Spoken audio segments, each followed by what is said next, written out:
지금 이 시간에 여러분들은 무슨 생각을 하면서 어떻게 지내시는지 궁금하지만은 뭐 찾아가서 볼 수도 없고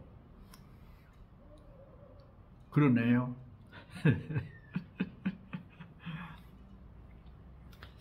이번 시간에는 극락암 아란야의 겨울 한철을 참 잘 이렇게 지내는 가운데에 조금 송구스러운 그런 마음도 있지만은 또 뭐 지금에는 얘기도 해도 안 되겠나 그런 좀 허접한 얘기를 하고자 합니다.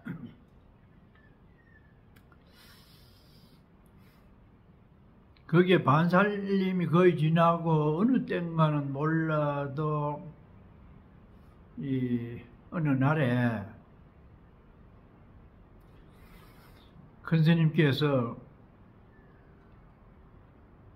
이기영 박사라고 그 유명한 분이 있죠. 불교 학자인데 사실은 그 전에는 기독교인으로서 스위스인가 스웨덴인가 확실히는 모르겠는데 그분이 이 서양 철학을 연구를 하려고 갔었대요. 그 지도 교수가 당신이 한국에서 왔으니까 한국 원효라고 하는 사람을 아느냐고 묻더래요. 이름은 들었지만은 뭐 자세히는 모른다 이랬더니 한국 사람으로서 그 위대한 원효를 모르면서 서양 철학을 연구하려고 이까지 왔느냐 핀잔을 주더래요. 그래서 공부하고 귀국해가지고 원효에 대해서 알아보니까 너무나 위대하더래요. 그래서 나오는 사상이. 이래가지고 깜짝 놀라서 원효에 대해서 연구를 하기 시작했어요. 그러니까 우리나라는 나라가 작다가 보니까 다소 사대주의 사상이 있어서 우리 것은 별거 아니고 이 서양 것은 굉장한 것이냐 이렇게 치부를 하고 살아왔잖아요. 그래서 자기가 원효에 대한 서적을 연구를 하기 시작해가지고 완전히 원효 사상에 매료가 됐어요. 그 뒤로는 이 신라 시대 때에 이렇게 위대한 철학 서적을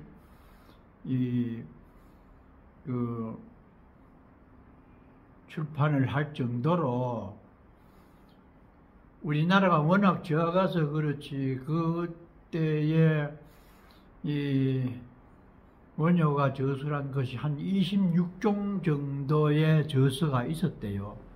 한 사람이 그때에 그렇게 위대한 작품을 남긴 사람이 없답니다. 그래가지고 원효 사상을 연구를 해서 원효 사상이라고 하는 기질론을 바탕한 위대한 업적을 남긴 분이 이기영 박사입니다.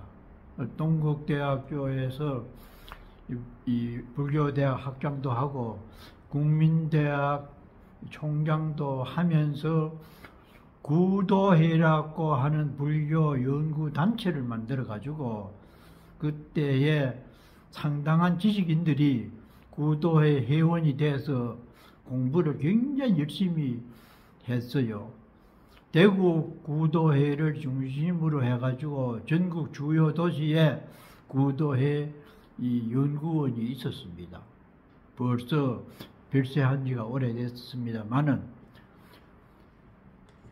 어느 날 아침에 그분하고 경목 스님이 같이 왔어요. 그분이 아마 경목 큰 스님을 칭찬하러 왔다가 보니까 내려왔어요.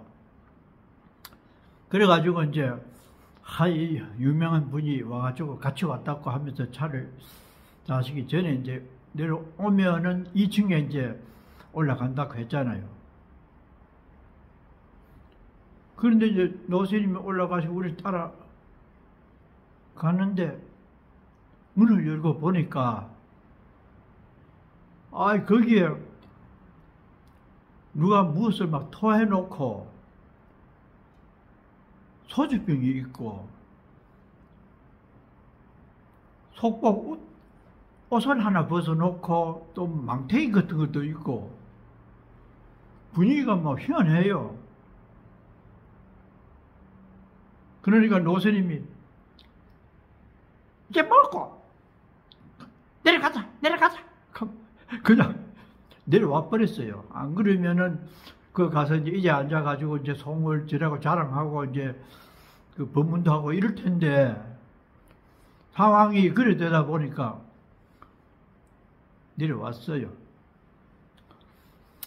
우리도 좀 미안하더만 뭐 할 수 없죠. 그래 이제 인절미를 구워 대중에 나누어 먹고 차도 마시고 그래 이제 이 박사는 먼저 나가고 노스님이 우리 넷을 모아놓고 누가 그랬노? 저게 뭐였고? 저리 내린다. 공부하는 도중에 저게 뭐고? 누구인지 찾아내. 우리는 얼마나 죄송스러운지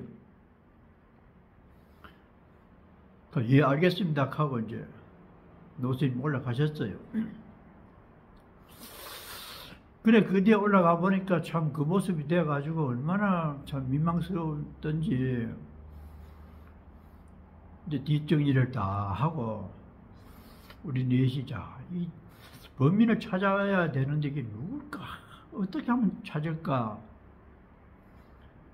그래서 이제 해인사 그 중천 스님이 그 속복 그걸 들고 극락암에 가가지고 그 일꾼들 인하는 그 곳이 있어요. 일꾼들이 머무는 곳이 있어요.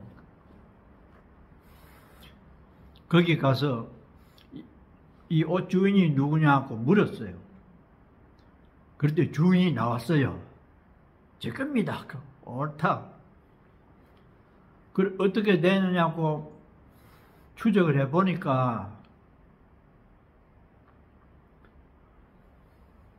어떤 스님이 빌려달라고 하죠. 빌려주었는데 그 스님이 바로 평소에 큰 스님을 모시고 내려왔던 시자라요. 그이는 이 서울에서 유명한 음대를 졸업해가지고 성악가인데 노래를 아주 잘하고 인품도 좋고 몸도 아주 뭐 소리가 우렁차가지고 다른 데들 행사에서 노래도 하고 그런 스님인데 노스님이 시봉을 했어요.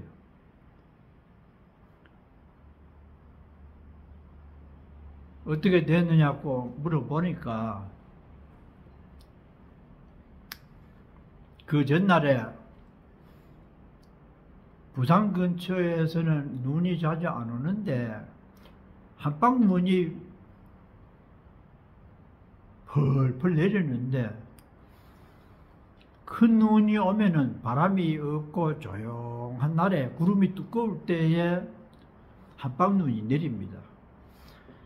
그래가지고 천년 그 노송 극락암 근처에 흰 눈이 내려 쌓이고 하는 모습을 보고는 너무 기분이 좋아서 한잔 해야 되겠다고 하는 생각이 났대요. 그분이 예능에 이래 관심 있는 분들은 뭐 곡차 같은 걸 잘하잖아요. 그래서 너무 기분이 좋고 황홀하고 뭔가 마음이 들떠서 그 처사의 웃도리를 빌려 입고 모자를 하나 뒤집어 쓰고 통도사 앞 신평에 내려가서 밤 늦게까지 곡차를 많이 마셨대요. 그래가지고 노선이 시봉 내야 되고 해가지고 어떻게 됐는지 평소에 왔던 아라냐 2층에 올라가가지고 그래 토해놓고 이 옷도 벗어놓고 그런 모습을 만들었대요. 그래 그 다음에 노선이 또 내려오셨어요. 아침에.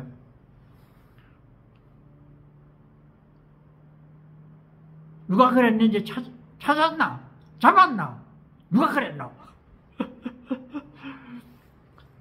그래 물으시는데 우리가 시봉이 그랬다고 말할 수 없잖아요.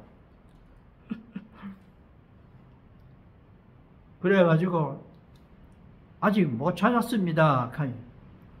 그대로는 말씀을 안 해요. 찾으러 말 안 하는 걸 보니까 나중에 보니까 아마 스님 상자 시봉이 그랬는 줄 들었겠지. 왜냐하면은 그 다음 날에는 다른 시봉이 모시고 내려왔었어요. 그러니까 아마 뭐 간접적으로 들었겠지요. 그래서 그 뒤로는 다시는 안 물으신 그런 일이 있었어요. 참, 이 세상을 살다 보면은 그런저런 재미나는 일이 이렇게 있고 일하는데, 노스님을 3개월 동안 이렇게 모시는 과정에서 지금 생각해 보면은 참 어른다운 지혜와 덕이 있는 분이다.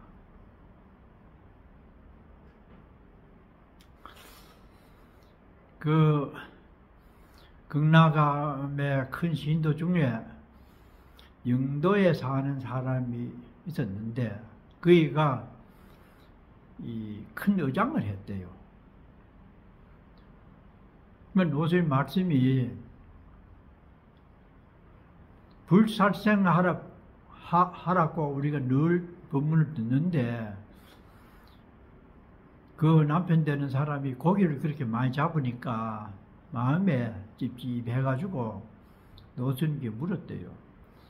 큰 스님, 우리가 참 적으로 봐서는 그런 업을 안 해야 되는데 지금까지 해왔고 또 안 할 수도 없고 참 마음이 좀 그렇습니다. 그랬더니 노스님 말씀이 그러면은 남편 보고 이 얘기를 해라. 그 일하는 사람들 보고 바다에 나와가지고 그물을 놓을 때에 너희들이 고기 몸 받아가지고 안 죽고는 못 산다. 그러니 죽을 바에는 이왕 우리 그물에 걸리면은 내가 통도사 극락암에 가서 너희들을 위해서 천도제를 잘 지내주겠다. 그렇게 외치라고 했대요. 그래서 참 이 백전노장 그 말씀을 들어보면은 참 이 현실에서 불자가 어떻게 살아야 될지 이런 방편으로 그런 말씀을 해 주셨고, 또 특이한 것은 그 일제시대 어려울 때에 40여 년을 일기를 썼어요. 경봉스님 산중일기 해가지고 참 유명한 그건데, 살림살고 법문하고 뭐하고 하면서 그 일기를 쓴다는 것이 어려운데 그것도 40년을 지속적으로 썼다. 그만큼 한 가지 일을 끈질기게 할 수 있었기 때문에 도인이 되었지 않았겠나. 지금 굉장히 불교사적인 입장에서 중요한 자료가 그 안에 많이 있어요. 역시 선근을 많이 닦은 도인 스님은 살아가는 행적도 그렇게 다르구나, 이런 생각을 하게 됩니다. 그리고 늘 상대를 위로하는 말씀을 했어요.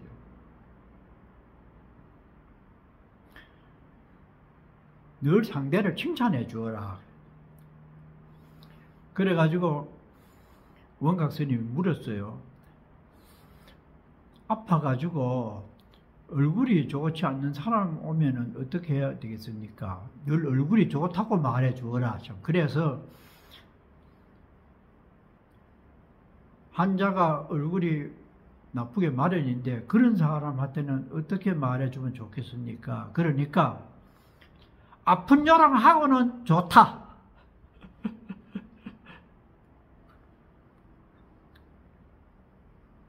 그래서 우리들도 참 어른 스님이 살아오신 그 경륜, 또 상대를 위로하는 그 말씀의 그 내용이나 폭의 넓이, 참 과연 다르구나. 그래서 그런 말씀이나 생활 태도가 어디에서 나왔겠는가? 진리를 얻은 진리의식에서 나왔다. 그 화엄경에 지난번에 말씀드린 대로 종일토록 나무 보배만 세지 내 보배는 몇 푼에치 안 되더라고 하는 그 말씀에서 내가 참선을 해서 진리를 터득을 해가지고 큰 법을 얻어야 되겠다. 그러면서 연불당도 하고 함살림도 하고 이랬잖아요. 그 나가면서 만일 연불해라고 하는 그런 결사를 해서 연불을 하면서 화엄법회를 했죠. 화엄경에 나오는 말씀으로 발심을 했기 때문에 늘 화엄경을 아주 중요시하고 화엄경을 곁에 두고 독송을 하고, 만해 한용운 스님께 화엄경을 배웠대요. 그래서 극락암에서 직지사로 정진을 하고 금강산 마연으로 이렇게 정진을 하다가 이 통도사에서 오락해가지고 와서 정진을 계속 했다는데, 늘 진짜 내가 누구인지 화두와 씨름을 하다가 화엄살림 법회를 하는데 일념이 되고 이렇게 큰 이심이 한 덩어리를 되니까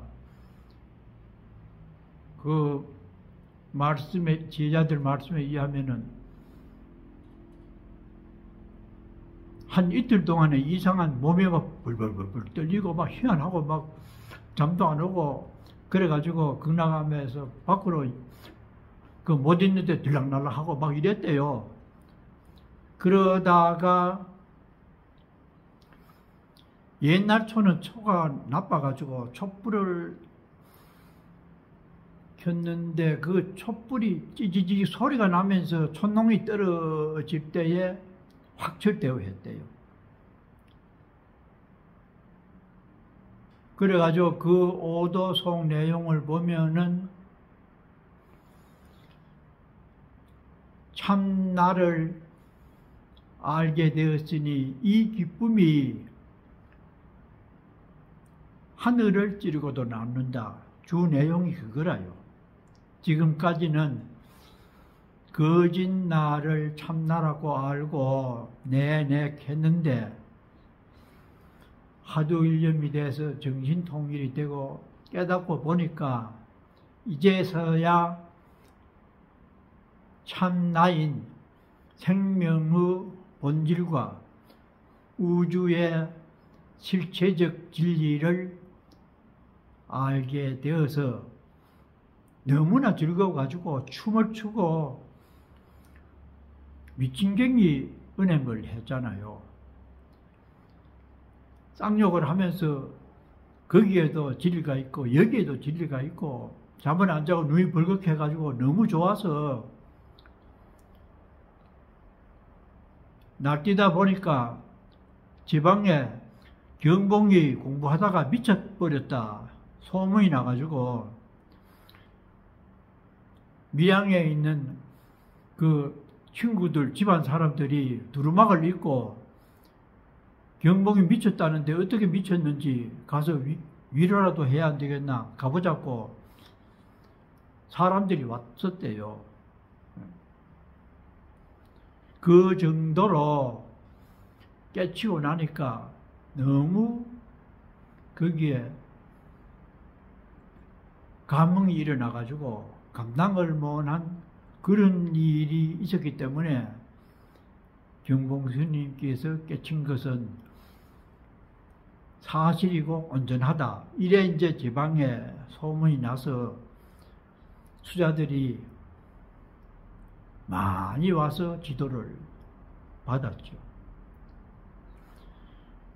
그렇다가 보니까 그 큰 깨달음의 세계에서 나와졌기 때문에 사람을 대하는 게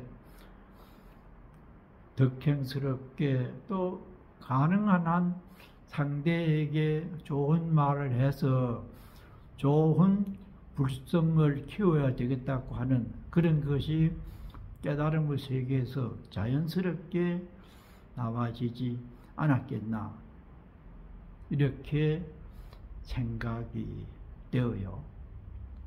그런데 얼마 전에 봉암사 수자로서 계시던 이 정명스님이라고 하는 상당한 수행을 잘하는 스님이 그때 그거 극락암에서 입승을 봤어요. 근데 그때쯤에는 노스님이 몸이 많이 좋지 않아서 조십체에서 아야 그런 아야 소리가 밖으로 나올 정도로 고함 비슷하게 소리가 나오니까 젊은 스님이 지나가다 보니까 아이고 도인이라고 하는 스님이 아프다고 아야 하니까 이상스럽잖아요. 젊은 사람으로서는. 평소에 우리가 교학적으로 배우기로는 도인이 되려면은 업력이 다 녹아져 가지고 앉아서 죽고 서서 죽기도 하고 어떤 스님은 중국에서 물구나무 서가지고 죽었잖아요. 생사를 자유자재로 할 수 있을 정도가 돼야 깨달음이 이루어지고 깨달으면 그렇게 된다고 우리가 피상적으로 들었잖아요. 그런데 큰 스님이 병 때문에 아프다고 고함을 치니까 그래서 정명스님께 물었어요. 이게 도대체 어떤 일입니까? 우리는 도인이라고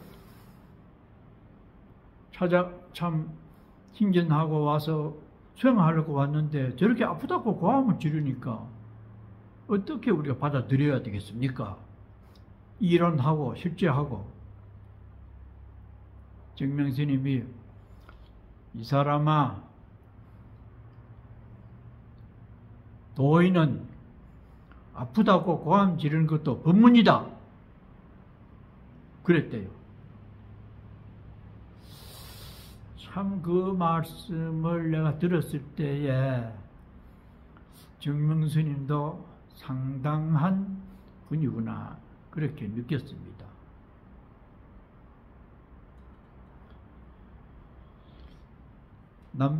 남방불교에서 수행을 중심으로 한 그런 세계에서 이렇게 경전이나 이론을 이렇게 들어보면은 앞서 그 젊은 성객이 생각하듯이 참 업이 다 소멸돼야 정각을 이루고, 정각을 이룬 분에게는 생사가 자유자재가 돼서 고통이 없이 지내야 된다고 하는 그 이론이 맞는 것 같기도 한데, 대승불교권으로 불교 사상이 넘어오면서는 그런 이상적인 인간형보다는 보편적인 일반 사람들의 살아가는 삶의 모습에 상당히 이 무게를 두는, 그것이 마하야나 대승 사상이잖아요. 때문에 이 출가 중심의 그런 완벽한 생사관보다는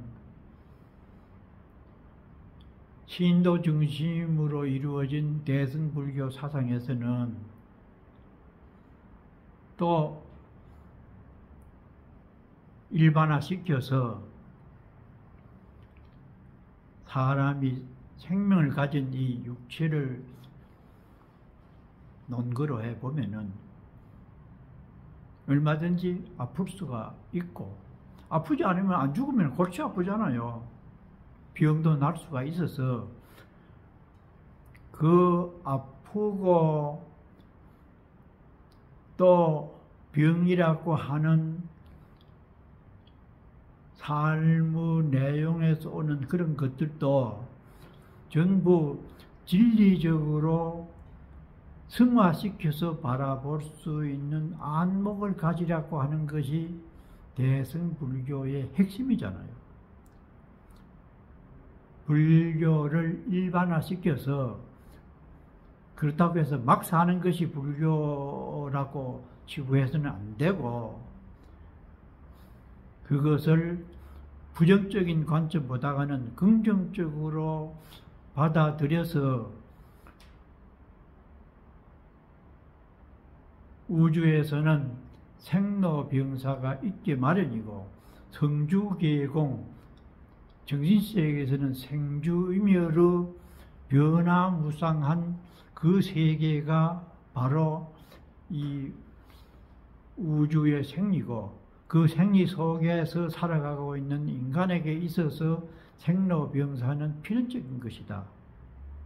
그 둘의 원리를 하나의 생명관으로 바라볼 수 있게 하는 것이 대승불교의 요점이기도 하거든요.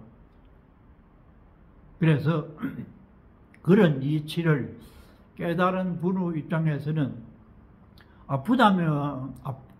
아프면은 고통을 호소를 하고 고함을 지르고, 즐거우면은 웃고, 신경질 나면 찡그리기도 하고,